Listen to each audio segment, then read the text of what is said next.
வணக்கம். நான் Benjamin ஃபார்முங்கினோட founder. இன்றைக்கி வந்து நம்ம ஆனமலையில் ஒரு ஃபார்முக்கு வந்திருக்கிறோம். கிட்டத்தட்ட 30 ஏக்கர் தென்னந்தோப்பு. அந்த ஃபார்மோடைய ஓனர் மிஸ்டர் விஷ்ணு. வணக்கம் சார். வணக்கம். எப்படி இருக்கீங்க? நல்லா இருக்கும். ஓகே. ஸோ இந்த ஃபார்ம் வந்து கிட்டத்தட்ட ஒரு 1 இயருக்கு முன்னாடி நம்ம க்ரோட்ரான் 1.5 இயர்ஸ் ஆச்சு. 1.5 இயர்ஸ் சம்திங். ஓகே.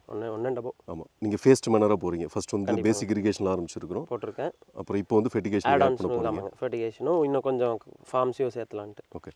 ஸோ உங்களுக்கு வந்து க்ரோட்ரானை பொறுத்த வரைக்கும் ஒரு மேஜர் பெனிஃபிட் அப்படின்னு பார்த்தா உங்களுக்கு இரிகேஷன் டிசிப்ளின் கரெக்டாக வந்ததும் இன்னும் கரெக்டாக இன்லைனில் இருக்குது. அதே மாதிரி அந்த உரங்களை இப்போ நீங்கள் கொடுக்கும்போது ஃபெர்டிகேஷன் மிஷின் இல்லை, பட் இருந்தாலும் தான் கொடுக்குறேன். மேனுவலாக கொடுக்கும்போது அந்த ஒரு கரெக்டான டைம்லைனில் கொடுக்கறதெல்லாம் வந்து ஈஸியாக உங்களால் பண்ண முடியும். கண்டிப்பாக. ஓகே. ஸோ இதில் வந்து நீங்கள் வாழை வந்து இன்டர்கிராப்பிங்காக பண்ணியிருக்கீங்க. ஸ்பெசிஃபிக்காக செவ்வாழை அப்படின்னு நீங்கள் செலக்ட் பண்ணி இன்டர்கிராப்பிங் பண்ணதுக்கு ஏதாவது காரணம் இருக்குங்க?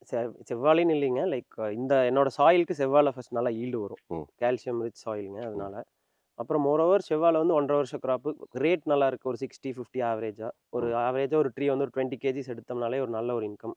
ஆனால் என்ன, ஒரு 1.4 months வெயிட் பண்ணும். 1 year 4 months அவுட்புட் எடுக்கிறதுக்கு. ஓகே. அப்புறம் மோரோவர் நான் இந்த சம்மர் எஃபெக்டை பீட் பண்ணுறதுக்காக, ஒரு மைக்ரோ கிளைமேட் ஜென்ரேட் பண்ணுறதுக்காக சரி அது ஒரு ஆட் ஆனாக இருக்கட்டும்னு வாழையும் போட்டிருக்கேன். Okay. Extra income plus coconut ட்ரீஸையும் கொஞ்சம் கிளைமேட் இதாக வச்சுக்கலாம் அப்படிங்கிறதுக்காக போட்டிருக்கேன். ஓகே. ஸோ இதை நிறைய இடத்துல நான் இதை பற்றி நான் பேசியிருப்பேன். பொதுவாக எல்லா கிராப்புக்குமே வந்து ஒரு சர்டன் ஹியூமிடிட்டி வேணும். கண்டிப்பாக. அந்த ஹியூமிடிட்டி கரெக்டாக இருக்கும்போது அதோடைய pollination next level of yield வந்து கரெக்டாக வரும். ஸோ இந்த மாதிரி இடத்துல பர்டிகுலர் சம்மரில் வந்து ட்ரை ஆகும்போது அந்த ஹியூமிடிட்டியோட லெவல்ஸ் குறைய ஆரம்பிக்கும் போது வாழை பர்டிகுலர் அதுக்கு ஹெல்ப் பண்ணுது. ஹியூமிடிட்டி வந்து இம்ப்ரூவ் பண்ண ஹெல்ப் பண்ணுது. ஸோ அது ஒரு விஷயம். இன்னொன்று, நீங்கள் சொன்ன நம்பர்ஸ் ரொம்ப அட்ராக்டிவாக இருந்தது. இப்போது ஒரு ஏக்கருக்கு இன்டர் கிராப்பிங்கிறதுனால ஒரு 700 மரம்னு வச்சுக்கிட்டா கூட போடலாங்க. 20 கிலோ அப்படின்னா ஒரு 14 tons, 12 tons கூட எடுத்துக்கலாம். 12 டேமேஜஸ் எல்லாம் போக கண்டிப்பாக எடுத்துக்கலாம். 12 tons இன்டூ ஒரு ஆவரேஜ் 50 rupees அப்படின்னா கூட ஒரு 6 lakhs இன்கம் உங்களுக்கு வரும் 1.5 இயர்ஸில். கண்டிப்பாக. ஒரு ஈவன் ரொம்ப செலவு நிறைய பண்ணிட்டோம், 2 lakhs செலவு பண்ணிட்டோம்னா கூட ஒரு 4 lakhs ப்ராஃபிட் ஈஸியாக நம்ம அடிஷ்னல் இன்கம் பண்ண முடியும்.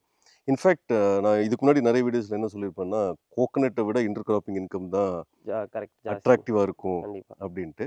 இப்போ நீங்கள் வந்து மோஸ்ட்லி டெண்டர் கோகனட் கொடுக்குறீங்க இல்லையா? மோஸ்ட்லி அது கொடுக்குறீங்க. அதனால உங்களுக்கு அதுலேயே ஓரளவுக்கு நல்ல ப்ராஃபிட் வரும். இது ஒரு additional income. Moreover micro climate create பண்ணுறோம், அவ்வளோதான். இந்த சம்மரை பீட் பண்ணுறக்காக. இப்போ இந்த ஒரு 2 yearsஆல வந்து கொஞ்சம் வேர்ஸ்ட்டாக வெயில் அடிச்சிருக்கு, அதனால.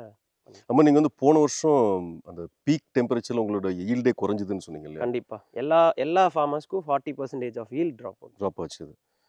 ஸோ அந்த ட்ராப் ஆனது வந்து மேபி இந்த மைக்ரோ கிளைமேட்டிக் கண்டிஷன் நம்ம இம்ப்ரூவ் பண்ணும்போது இல்லை. நான் வந்து ஒரு 4-5 ஃபார்ம்ஸ் போய் பார்த்தேன்.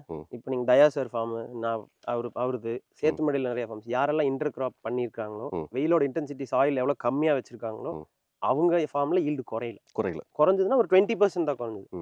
பட் ஓப்பனாக இருக்கிற ஃபீல்டில் ஹியூஜ் டிராஸ்டிக் சேஞ்சஸ். இது அதே ஃபெர்டிகேஷன் அதே வாட்டர் தான் கொடுக்குறோம்.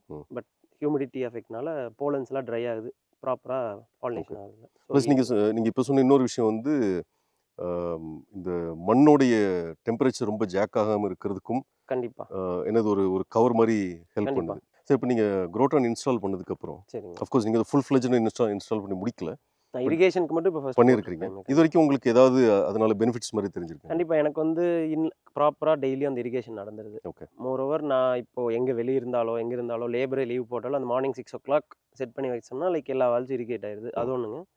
அப்புறம் எங்கே இருந்தாலும் பார்த்துக்கலாம். ஆளே இல்லைனாலும் இட்ஸ் ஒர்க்கிங்காக இல்லையா, இல்லை சப்போஸ் ஃபியூஸே போயினாலும் you can call the lineman வந்து எது இங்கே இருந்தாலும் பார்த்துக்கலாம். ஸோ அதில் அந்த பெனிஃபிட்ஸ் வந்து நல்லாவே இருக்குது. ஓகே. கிளியரான இரிகேஷன் நடக்குது. அதுவும் நடக்குது. லைக் நம்மளுக்கு ஒரு ஃபங்க்ஷன்ஸோ ஏதோ ஒன்று வரும், பட் நம்ம அங்கே போகிறோமேன்னு சொல்லி இங்கே ஆஃப் பண்ணி வச்சுட்டு போவோம். அது கிடையாது. டெய்லியும் அது பார்த்துக்குது. நம்ம இருந்தாலும் அதோட வேலையை அது பார்த்துக்குது. இப்போ நம்ம ஃபார்மில் பார்த்தீங்கன்னா இதுக்கு முன்னாடி இல்லாத மாதிரி இன்னொரு பெனிஃபிட் எனக்கு ஆட் ஆகிருக்குது. லைக் ஆட்டோமேஷன் பண்ணதுலேருந்து டெய்லி இரிகேட் ஆகுது.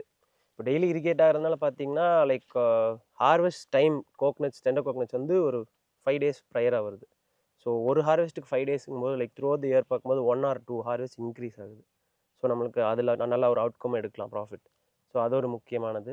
அண்ட் மோரோவர் ட்ரிப்பர்ஸ் அண்ட் ஃபெர்டிகேஷனில் என்ன அட்வான்டேஜ்னா, லீச் ஆகிறது இல்லை உரம். மெயினாக என்னோடது கொஞ்சம் இந்த அரிக்கா பிளாட் வந்து கொஞ்சம் clays type soil. So higher amount of உரம் வந்து ஒரு வருஷத்துக்கு அங்கேயே வச்சோம்னா லீச் ஆகிடும். ஈரத்தில் அப்படியே இட் ஸ்டார்ட்ஸ் பாசிங், அந்த இடத்த விட்டு வெளியே போயிடும். ஸோ நம்ம மந்த்லி கொடுக்கும்போது ட்ரீஸும் அதை அப்சர்வ் பண்ணிக்குது, நம்மளுக்கு அட்வான்டேஜும் கூட.